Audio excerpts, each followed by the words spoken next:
Sanjeev Sabhlok is a man of conviction, obviously. In September 2020, he quit his job as an economist with the Victorian Government's Department of Treasury and Finance, which caused quite a stir across the country. And today we've got Sanjeev here at the Informer. Welcome, Sanjeev. Thanks for having me, Michael. It's a great pleasure. Now, you've been very vocal in your criticism about the Victorian Government's use of lockdowns. Very, yes. What is it in particular that you think? Well, the first thing is that has anyone in this entire Western world ever heard of the word lockdown? So I think we begin by asking ourselves a question. Did we ever hear of the word lockdown? So the first thing is it is not part of any science or any approved methodology in human history. The only thing that were closely resembling it were things done in the case of some medieval era, ill-informed actions in the plague, and also some ill-informed actions in Africa with regard to Ebola. So these things that we're hearing about lockdowns, it is the question should be on the other person's foot.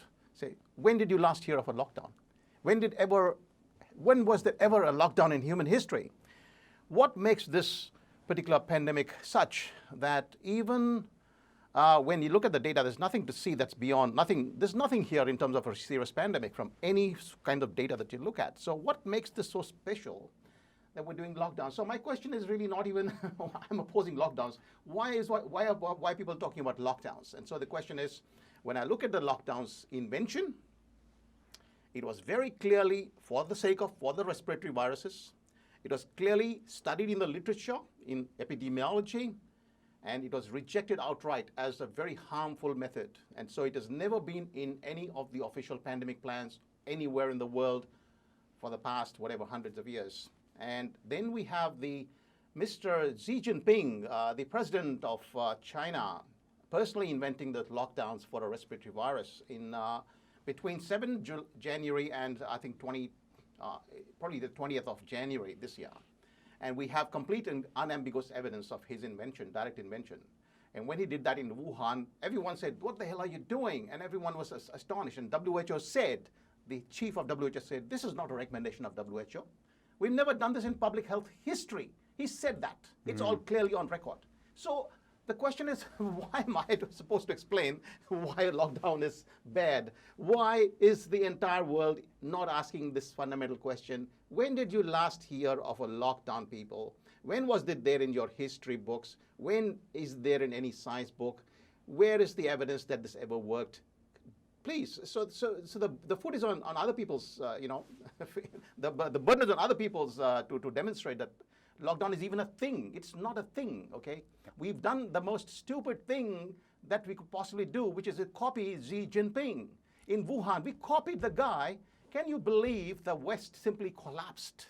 And so when I saw this happen, particularly in Italy, I raised objections in the Treasury. I said quite clearly in writing, this is really harmful. And all my emails have been FOI'd, Freedom of Information requests, they are publicly available. So no, I have opposed this ridiculous idea from the first day. More than just wrong, you've actually said it's criminal. I have actually said it's criminal. There's nothing remarkable about this claim. It's absolutely criminal.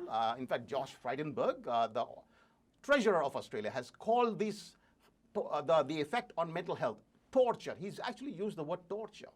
When the Treasurer of Australia says that this is torture, who am I to call this criminal? Is torture an acceptable way of functioning in a civilized society? And if Josh Frydenberg can say that, I'm simply, a nobody out there in comparison, right? These are crimes, absolutely criminal. So Dan Andrews, culpable? 100%. Dan Andrews is just one of the many premiers and the Prime Minister.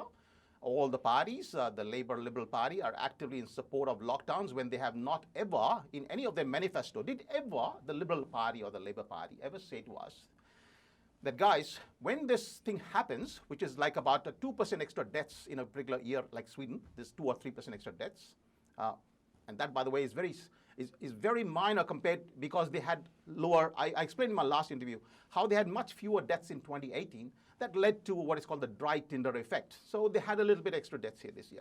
Fine. So are we saying that for such a thing, did Labour Party or Liberal Party ever tell us in their manifesto that, guys, when total debts exceed by 2%, 3% in a given year, we're going to simply shut down the whole country and we're going to burn for $600 billion in making you sit at home and effectively destroy the lives of all the young people of Australia. And so did they take the mandate of Australian people on this policy ever in their entire history? No. The Liberal Party and Labour Party are cooking up this thing, policy on the run, completely false, completely ridiculous. Therefore, and the more I read, the less there is evidence of any of these things. So we know clearly that the budget, Australia's budget, has never allocated $600 billion in contingency for a so-called minor pandemic. We never had it. Did the Treasurer, Josh Frydenberg, ever say, hey, the moment there's a 2% extra deaths in Sweden, I'm going to simply shut down Australia and I'm going to shut borders and I'm going to have $600 billion in loans so that we can somehow, all sit at home? No, Josh Frydenberg did not have that policy. So Dan Andrews is just one of the many, the pawns in this whole business. These guys have completely gone berserk.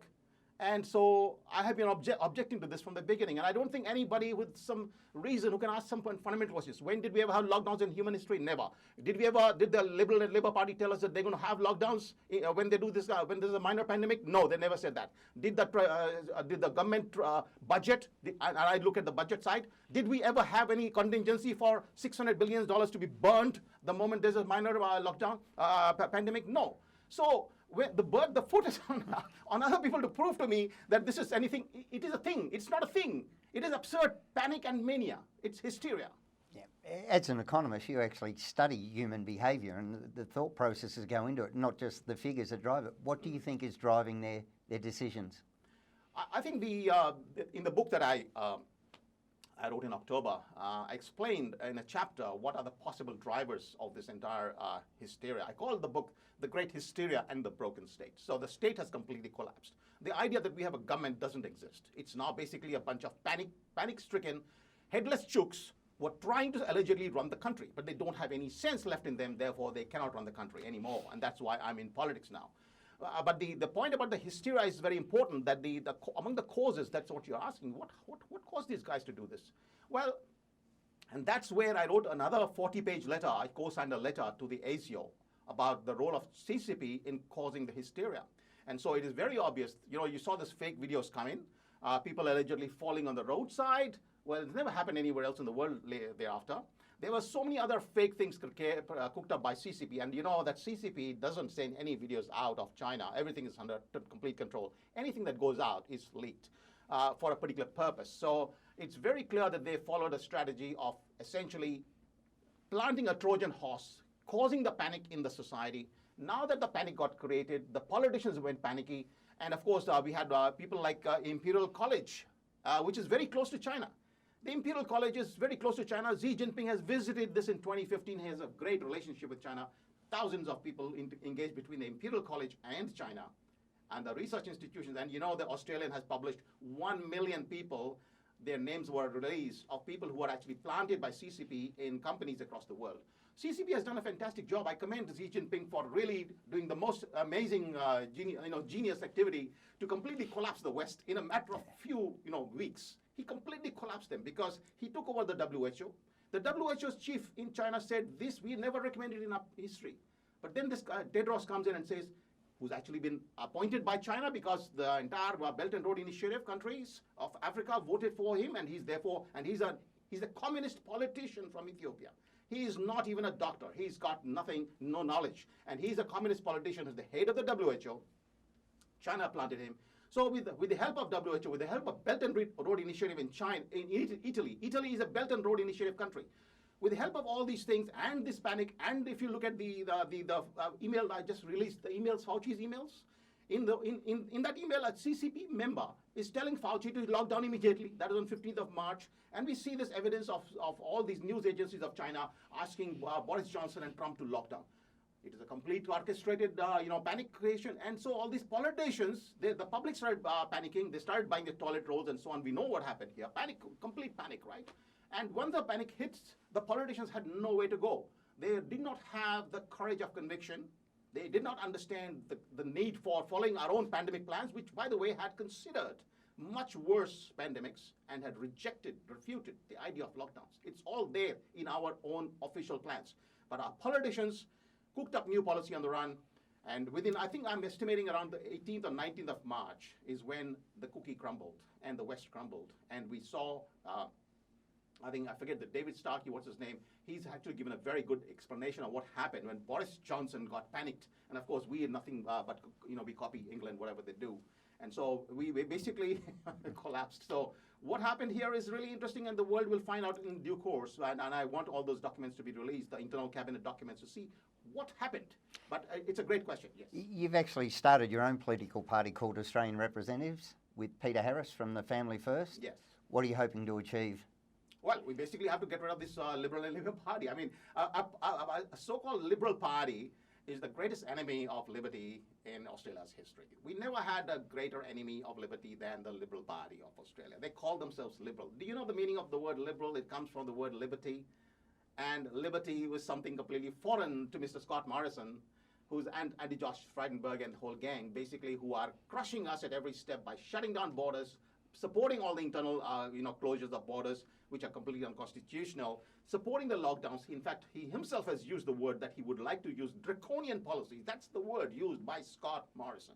When Scott Morrison is a draconian man, he's sitting at the top, and he claims to be a Liberal Party man. I mean, he's a complete fraud. I voted for Liberal Party for all elections except the 2018 state election, in which I voted for Dan Andrews, and I've spoken about that. That is a mistake. But the biggest mistake now turns out to be that I voted for the Liberal Party. Yep. I thought these guys are actually liberal. They're actually not. And the moment there's a slight panic, they lose sense of the fundamentals of liberty. They lose sense of freedom of speech as well, by the way. ABC has been slandering me, talking all rubbish about me. This is amazing. The government has basically become a stooge of the CCP, and anybody who raises a question is simply shut down. They have a great media representation mob with them. Yes. All right, so today we've had Sanjeev Sabhlok,